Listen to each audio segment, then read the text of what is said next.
We're here today, I think, because people with disabilities want to state the fact that they have human rights and they want those rights respected. Too often we're seen as numbers. Either people who are in recipient of allowances or services or not in receipt of those services when we need them.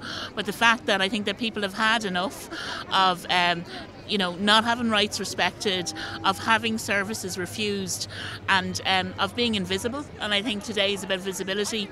It's about people with disabilities, their friends and their families coming together to, show people and show politicians that they are individuals, they are names and faces and human beings. We're talked about as the most vulnerable all the time, and I think that's just names and labels and conditions and, oh, you poor unfortunate people. This is about bringing power back and about us speaking up for ourselves and stating our case, because the politicians aren't doing a very good job of it.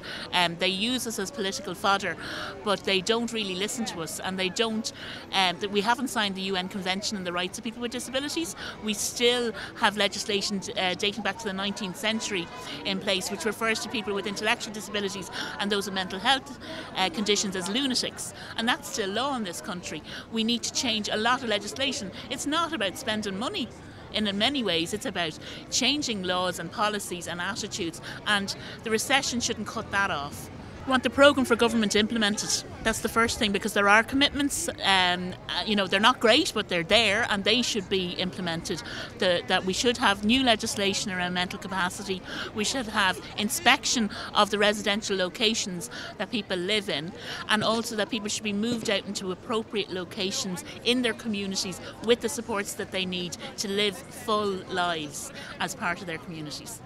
I think today is about marking people's cards and taking the movement forward and to bring unity together, because I think a lot of time is spent splitting people with disabilities up, and this is about coming together under one banner to state our cause and begin a campaign.